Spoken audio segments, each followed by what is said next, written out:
السلام علیکم سر، کیسے حال چال ہیں سر؟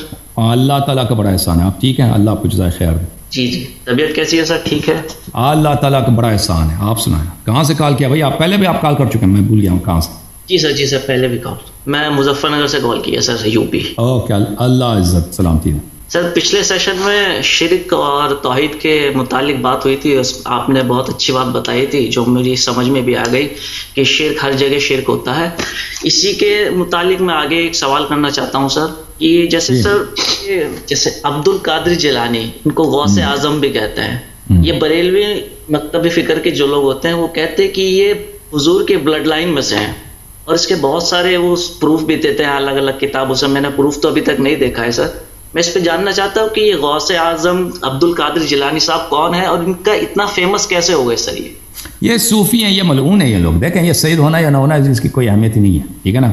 سید دنیا میں بہت ہیں، اور سید دنیا میں سب اچھے نہیں ہیں، یہ تو سب کو پتہ ہے. آپ کو پتہ ہونا چاہیے. آپ پاکستان میں سید کم ہے بھائی. پاکستان کے ہر شہر میں سید موجود ہیں، ہر قصبے میں موجود ہیں، ہر گلی میں. کچھ بہت اچھے لوگ ہیں، ہم ان سے محبت کرتے ہیں، ان کا احترام بھی کرتے ہیں، لیکن اس کا مطلب نہیں کہ ہر سید ہی بہت ہی شریف ہوتا ہے. آپ دنیا کے ہر ملک میں جائیں، اس کے جیل میں کچھ سید ہوں گے، ٹھیک نا، کچھ سید ہوں گے.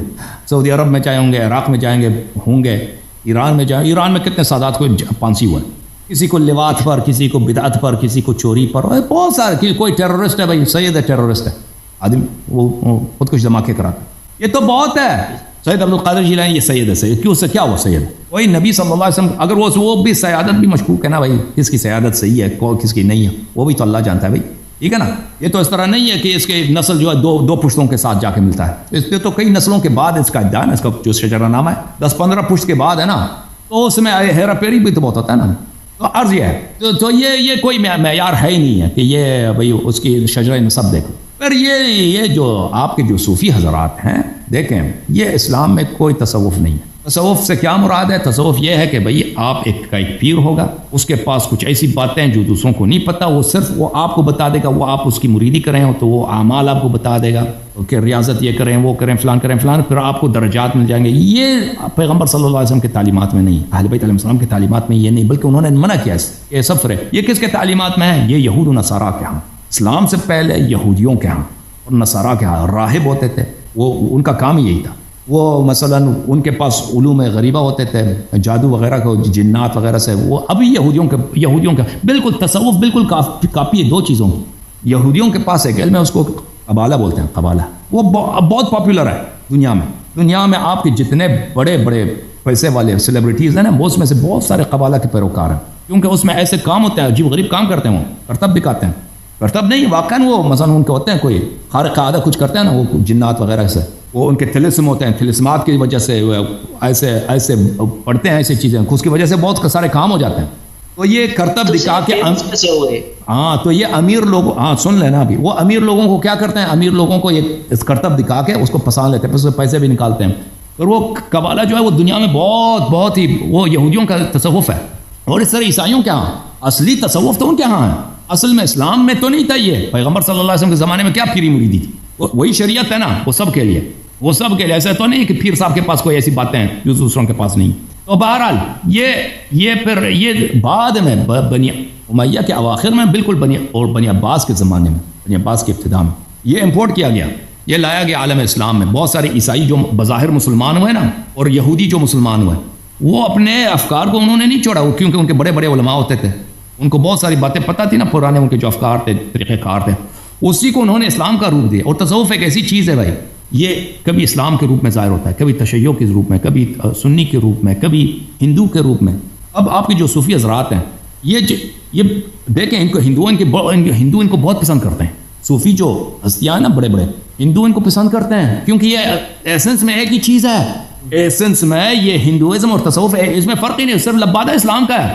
وہ کسی بھی اور تصوف کے اکابر کے کتب میں نے پڑھا کہ سب دین صحیح ہے، سب دین صحیح ہے. تم چاہے اللہ جانتا ہے، میں نے خمینی صاحب کے کتب میں وغیرہ یہ واضح لکھتے ہیں کہ تم چاہے بدھ کے سامنے سجدہ کرو یا مسجد میں جائے، ایک ہی اللہ کے سامنے سے ایک ہی ہے. مسجد اور بت خانہ ایک ہی ہے. یہ ظاہر میں یہ کہتے ہیں، یہ ظاہر ہی ایسا ہی ہے. یہ شریعت ان کے لیے ایک کیا ہے، ایک اس کو ظاہر بولتے ہیں. یہ ایک لبادہ ہے جو اس کو کبھی آپ نکال بھی سکتے ہیں، کسی اور شریعت میں بھی جا سکتے ہیں. اصل چیز تو اور چیز ہے نا، اور چیز کو مانتے ہیں. حقیقت وہ اس کو حقیقت بولتے ہیں. تو تصوف میرے بھائی عرض یہ ہے کہ یہ تصوف امپورٹ کیا گیا، اور یہ اہل بیت علیہ پیغمبر کے زمانے میں صلی اللہ علیہ وسلم کے زمانے میں یہ نہیں تھا، لذا ان کے احادیث میں آپ کو نہیں ملے گا کہ انہوں نے صوفیوں کو لعنت کی ہو یا مسلمانوں کو منع کیا ہو، لیکن ائمہ اطہار علیہ السلام کے زمانے میں یہ آ چکا تھا اور بڑے بڑے صوفی ہوتے تھے، تو انہوں نے اپنی شیعوں کو بہت سختی سے منع فرمایا ان کے پاس نہ جاؤ۔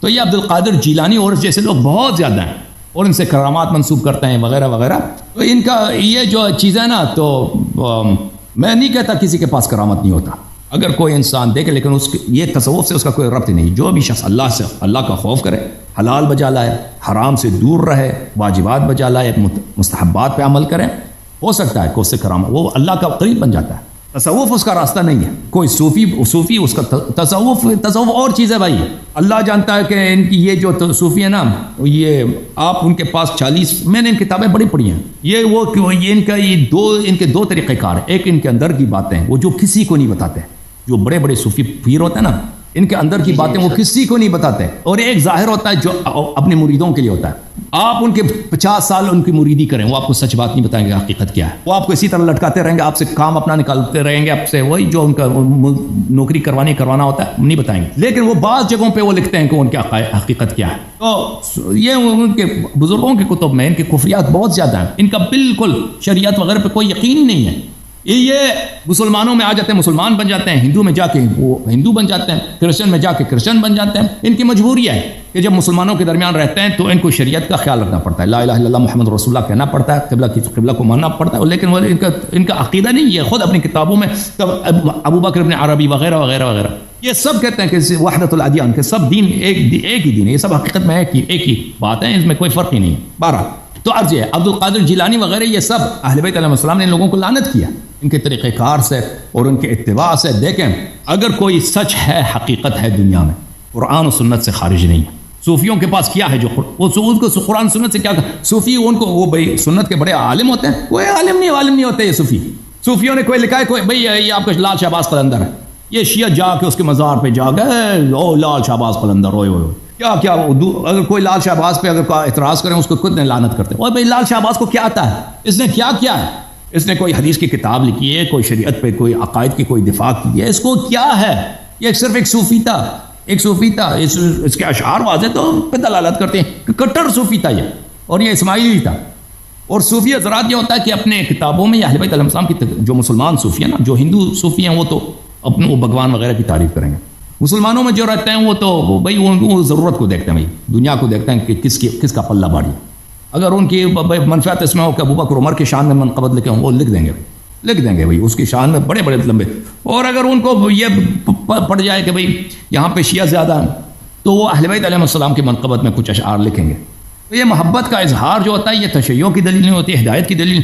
ہدایت کا معیار صرف کیا ہے، کتاب سنت حدیث ہے، کتاب سنت حدیث اس کی اتباع کریں۔ عبد القادر جیلانی کا اس میں کوئی رول ہی نہیں ہوئی، وہ بلا وجہ ایسے ہی، ٹھیک ہے نا، صوفیوں کے پیروں میں سے ایک پیر ہے، ختم۔ ٹھیک ہے تھینک یو سر۔ ایک ریکویسٹ ہے سر، جیسے ڈیبیٹ آپس میں چلتی ہے نا سر، کافی ڈیبیٹ دیکھتے ہیں ہم، تو بیچ میں اگر آڈینس کو ایک دو سوال جو اگینسٹ میں آتے ہیں آپ کے سوال کرنے کا ہمیں موقع مل جائے تو اس سے بڑی سہولیت ہو جائے گی۔ سر دقت کیا ہوتی ہے، جیسے آپ سمجھاتے ہیں ان کو کہ کچھ باتیں مان لو جیسے کسی حوالہ دینا ہے، وہ اپنی کتابوں سے حوالہ دیتے ہیں، یہ بات ہم سمجھ گئے کہ سامنے والے کو حوالہ دینے کے لیے جو سامنے بیٹھا ہے اس کی کتاب ہونی چاہیے، سامنے والے کو سمجھ نہیں آتا تو ہم اگر سوال کریں گے شاید اس کی سمجھ میں کچھ آ جائے۔ تو یہ ہے کہ ڈیبیٹ کے بیچ میں اگر ایک دو کوشچن کرنے کا موقع مل جائے ہمیں سامنے والے سے تو سر بڑا اچھا ہوگا۔ یہ دیکھیں بھائی یہ کام آپ جو تجویز دے رہے ہیں یہ بہت اچھی بات ہے، لیکن اس کے لیے ایک بہت بڑی ٹیم کی ضرورت ہے۔ دیکھیں پیچھے پروڈکشن لائن میں ایک ٹیم کی ضرورت ہے، کیونکہ جو لوگ کہیں گے ہم سوال کریں ہمیں تو پتہ نہیں ہوتا نا، سورٹ آؤٹ کریں، اکثر فضول ہوتے ہیں، یعنی اکثر کالرز جو کال کرنا چاہتے ہیں 90-95% یہ فضول لوگ ہوتے ہیں، یعنی ان سے وہ ٹائم ضائع کریں گے، وہ اگر اس کو لائن پہ لا بھی دیں نا وہ ایسی بات کریں گے کہ بھائی وہ اس کا کوئی بنتا ہی نہیں۔ تو اس کے لیے ایسے پروڈکشن ٹیم کی ضرورت ہے کہ وہ اس کی چھان بین کر سکیں کہ مثلاً اگر فوری طور پہ 2 3 4 5 کالر ایسے نکال دیں کہ ان کو سلیکٹ کرے کہ یہ بھائی یہ سوال ان کا سوال اچھا ہے، یہ سورٹ آؤٹ کرے، یہ ہو سکتا ہے، لیکن ابھی ہم اس مرحلے پہ نہیں ہیں، ہم جانا چاہتے ہیں اس مرحلے کی طرف کہ ایسا ہو ہم ایسا کام کر سکیں، لیکن وہ اس کے لیے ریسورسز کی ضرورت ہے اور ایک سے ٹیم بنانے کی ضرورت ہے، اور ہمارا کام چلتا ہے کس پہ؟ والنٹیئرس پہ. جو والنٹیئر لوگ ہیں وہ بیچارے تو تھوڑا ہیلپ کرتے ہیں, وہ کچھ ہمارے پاس جن لوگوں کو ہم تنخواہ دیتے ہیں ان وہ ٹیکنیکل کام وغیرہ کرتے ہیں, ان کو یہ چیزیں نہیں آتی, وہ پاکستانیوں کے ساتھ گفتگو کرے اور ان کو سورٹ آؤٹ کرے.